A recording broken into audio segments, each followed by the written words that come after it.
Recently, Switchfoot came down to Cardiff to do a charity gig at Rob Manchado's surf competition, and we had a chance to ask them a few questions about their band and their new album, Nothing Is Sound, just before they took off for Australia.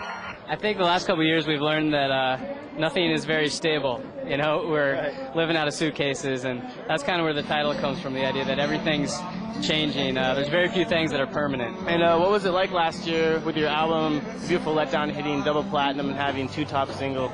You know, we've never really been about the numbers, but it's an honor to feel like we're connecting with a lot of people. That's what gets us excited. But, you know, numbers, I can't even picture 2.5 million records in my head, so we just make music. It's, for a rock band, it's about playing live every night, and that's what we look forward to doing, is playing these songs that we believe in and just having a conversation with an audience every night. It's great. What is it like going on tour? Well, it's hard to leave San Diego, you know. Carlsbad's amazing, and we grew up surfing around here, and it's hard to be away from that. But playing music's the best job in the world. I love it, and, you know, touring the world with your best friends, it's great. What's it like seeing you guys on TV when you guys turn on channel and then there you guys are playing?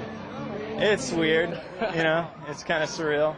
It's like, what do? Do you keep watching it? Because that's, I don't know, or do you change it? You know, like if it comes on the radio and you're driving, you at least have to roll up the windows because you can't get caught listening to your own music. What's it like playing in like different countries with different cultures and stuff like that? It's amazing, you know.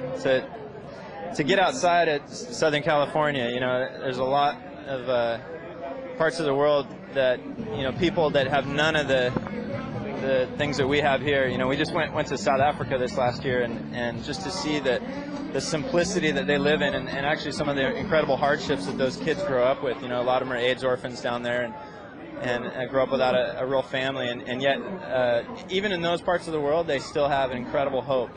And to meet those people is really inspiring. You know, it makes you realize how much we take for granted here. Do you guys have any advice to fellow people who are trying to start a band? You know, we look back at some of the really small shows we played for somebody's birthday party in the backyard, you know, back in high school and stuff, and it's just, those are the most memorable moments. And what was it like having Switchfoot play your competition? Oh, it was incredible, you know. I went on a trip with those guys like a month ago, and I just threw it to them, you know. I said, hey, contest. I gave them the dates, you know, and I said, if you guys are around, just come down and play a couple songs. I'd be just so psyched, you know. And they were like, they called me 2 days ago. And they're like, they flew in last night, Saturday night, and they're like, we're going to be home for like 24 hours. And it's all day Sunday. I'm like, dude, when do you want to play? Just tell me. You're in, you know. And they're driving to the airport like right now. So it just worked out. It's cool.